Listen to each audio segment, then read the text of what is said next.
Hey guys, so this week is going to be apparently a very heavy eye brush week. So yesterday I just announced my collaboration with ESOM and I curated a brush set of theirs that I just absolutely love. There's 6 brushes included. It's part of their holiday shop.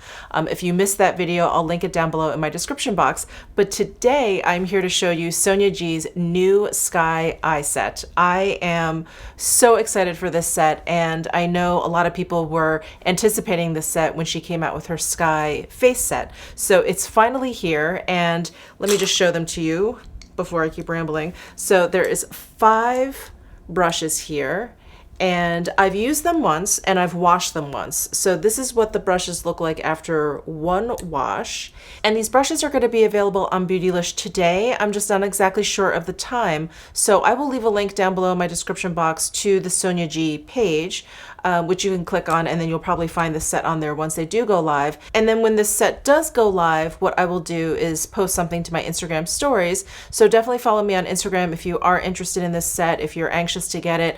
Her brush sets usually sell out pretty quickly, and she will most likely restock, but it just takes a little bit of time because they're handmade in Japan. So what I'm going to do today is actually use all of these brushes on my eyes to do a demo. I have most of my makeup on except for my eyeshadow, and I'm going to talk through all of these brushes, what I think they're good for, and how I like using them. And then at the end of the video, what I'm going to do is some comparisons of these brushes to other brushes that I have in my collection. Now, Sonia on her Instagram feed, which is Sweet Makeup Temptations, what she has done is she has compared these brushes to other brushes in her line. So I won't be doing that because her photos and her descriptions of everything is, I mean, it's perfect. It's absolutely perfect because they're her brushes. So if you're interested in comparing these brushes to other SONIA G brushes, then definitely check out her Instagram feed, and I will be comparing these to other brushes from other brands in my collection at the end of this video. So I will have timestamps down below in my description box for you when the brush comparisons start.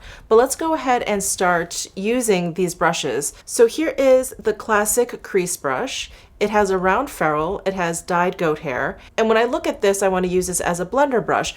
The hair length is, for me personally, a little bit longer than what I'm used to, but this is going to lay down product a little bit more lightly than the blender brushes that I'm used to, which are a little bit shorter. And this will be a great brush to blend out product very, very softly because of the hair length. So I'm going to be using the Natasha Denona Biba palette. So again, I'm starting with the classic crease, and I'm going to go into the tusk color down here in the bottom right-hand corner. And this picks up a lot of product very, very quickly. So I'm going to go ahead and tap some off. And I'm just going to place this into my crease and my outer corner. This shade is pretty much my skin tone. It's just like a hint. I don't even know if you guys will see it, but it's just a hint deeper. So it's a nice place for me to start if I just want to kind of start figuring out where I want to place color. And it's incredibly soft, and despite the hair length, there is like a firmness to this brush, which I really like. So you can still maintain control, you can still blend out really nicely. It's not too soft where, you know, you feel like you're just kind of gliding the brush over. It feels very, very effective. Very much like SONIA G's brushes. Her brushes are just very, very effective. I think they're packed really well. There's always a lot of hairs in there. And I really enjoy that because it makes very, very quick work of applying eyeshadows. So I believe this is dyed goat hair, and you can only use dyed natural hairs with powders. So I would not use this with like a liquid or a cream. Next, I'm going to go in with this mini booster brush, and this mini booster brush is like a mini version of this classic crease, and I was really, really excited to see this brush. I tend to like to work in kind of like small areas for eyeshadow. I don't really use that much sweeping motion unless I'm putting down like one color to kind of set my concealer or anything. But once I start to go in with color, I really like to use brushes like on the smaller side. So I was really, really excited to see essentially what's like a mini blending brush. So this is the mini booster, and again, we've got dyed goat hair, so I'd only use it with powder products, and we have a round ferrule, completely round ferrule, and I'm going to go into this freckle color here and just start to deepen up and add a little bit of dimension just on the outer corner and crease area.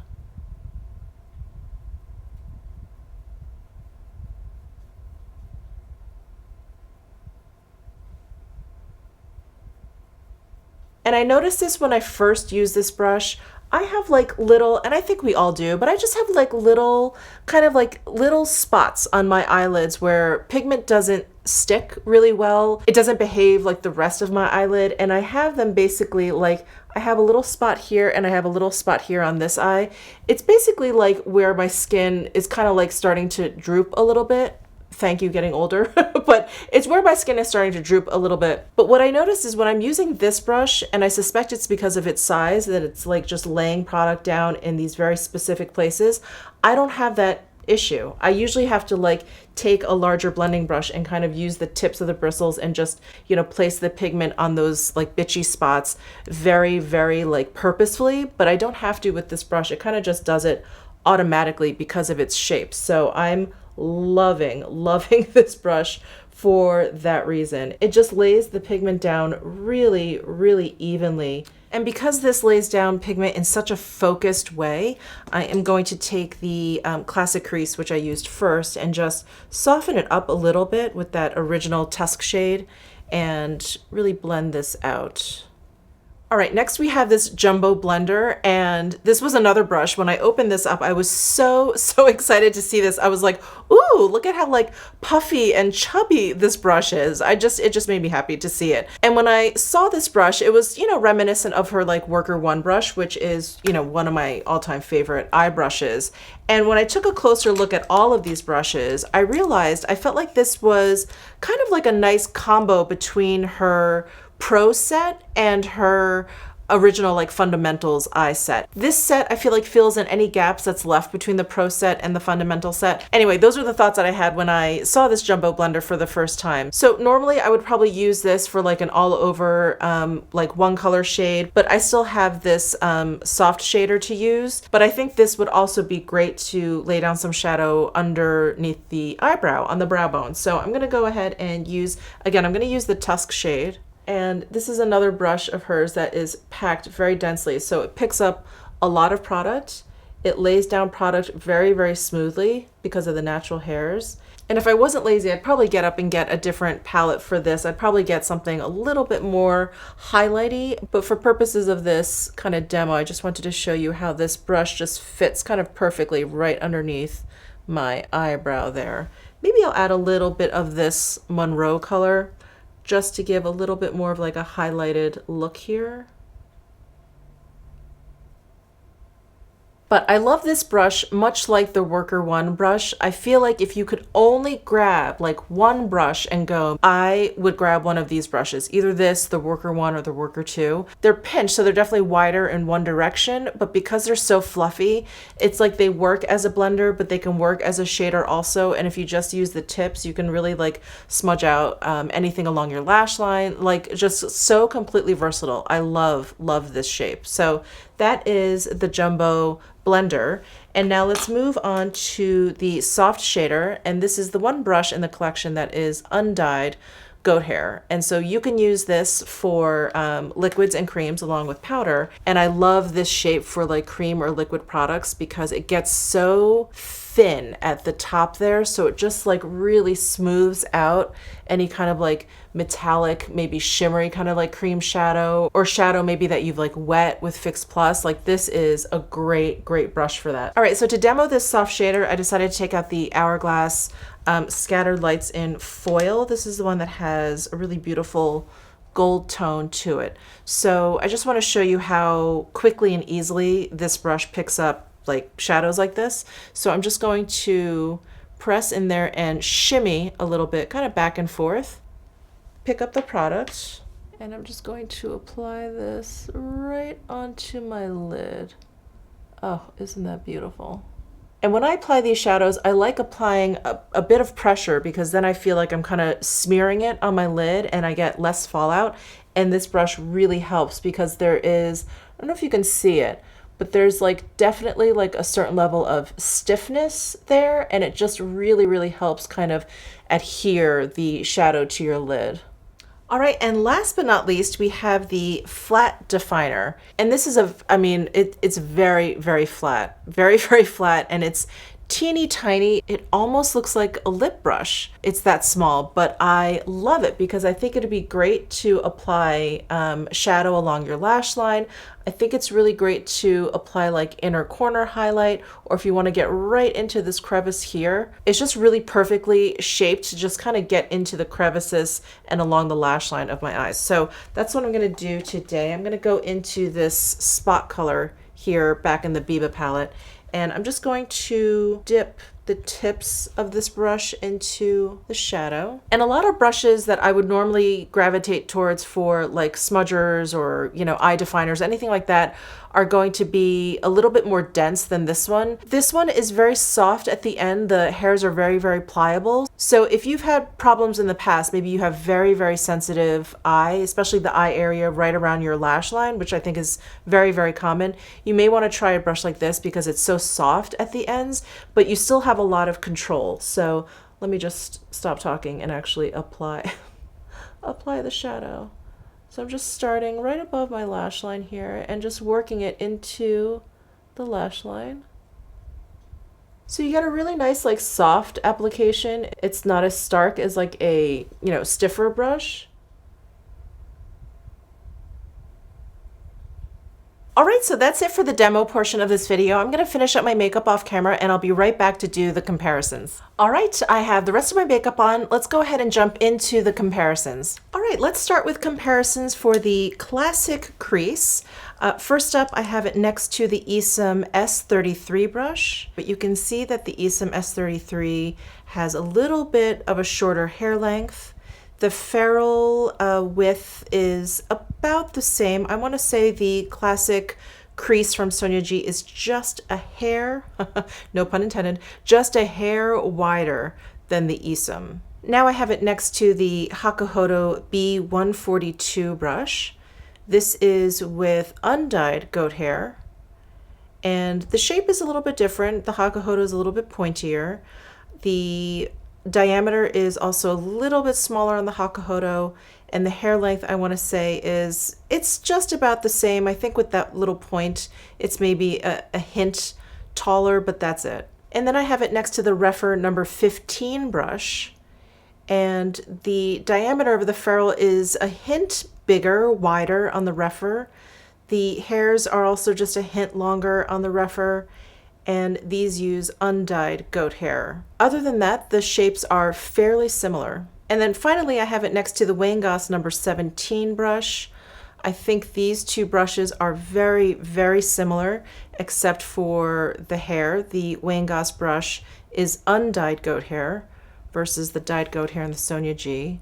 But the diameter of the ferrule is about the same. I want to say the SONIA G is maybe a little bit wider, but the hair length is about the same that I can tell, and the shape of the brush is about the same. All right, let's do some comparisons for the mini booster. First, I have it next to the Refer number 14 brush, and the Refer brush is definitely a little bit more narrow, but the hair length is a little bit taller. And then next I have it with the Wong number 19 brush, and again, I think this one is a little bit more narrow and the hairs are a little bit longer than the mini booster. And then finally, I have it next to the Wong number 20 brush, and I find the ferrule to be a little bit more narrow, but the hair length to be very, very similar. The shape of my particular Wong brush is a little bit flatter on the top too. It's a little bit less domed than the mini booster. Next up, we have the Jumbo Blender. Here I have it next to the Chikuhodo Z5 eyeshadow brush. And you can see the Chikuhodo is wider, it's longer, but it's not quite as thick. Yeah, I think the SONIA G is just a little bit thicker than the Chikuhodo Z5. The Z5 also, I believe, is made out of squirrel hair versus this dyed goat hair from SONIA G. And then next up I have it with the ESOM G29 brush. And the G29 brush, you can see, is fluffier at the top. It's also a little bit wider, but the hair lengths are about the same. It's also just about the same thickness as well. So this is undyed goat hair from ESOM versus SONIA G's dyed goat hair. And then finally, I thought I'd compare it to the Tom Ford number 11 brush. This brush that I have is discontinued. It is using undyed goat hair. And this brush, if you look at it straight on, looks very similar to the Jumbo Blender, but when you turn it to the side, it is much, much flatter than the Jumbo Blender. So it's a little bit more of like a flat shader versus the SONIA G brush. Next up, I have some comparisons to the soft shader. First up, I have it next to the xoxo T7 brush. And these two brushes, they look fairly similar, but they are very, very different if you feel them. The T7 brush is, the hairs are much more flexible. It's much more like loosely packed than the soft shader. The soft shader is much firmer. It is also thicker when you look at it sideways. Next, I have it with the Hakuhodo S133HS, and this is with horsehair. And again, straight on they look fairly similar, but then when you turn them to the side, the Hakuhodo is much, much flatter than the SONIA G soft shader. And that allows for much more flexibility in the hairs, where the SONIA G will give you much more control. And then next I have it with the Refer 02 brush, and you can see here that this is a much shorter hair length. The width of the ferrule is about the same, and it is also much flatter than the soft shader. And then finally I have it with the Wong number 7 brush, and this brush is a little bit smaller all around. It's a little bit more narrow, the hair length is a little bit shorter, and it's also much flatter.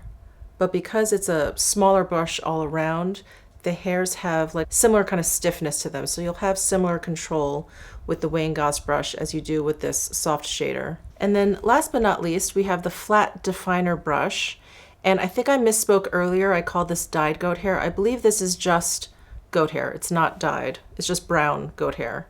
And I have it next to the EBATES W19 brush, which is sable hair. And this is really just kind of the closest brush I had to this. You can see that the EBATES is more narrow and the hairs are longer than the flat definer. All right, that's it for the comparisons. Thank you guys so much for watching. You guys know how much I adore SONIA G and how much I adore her brushes.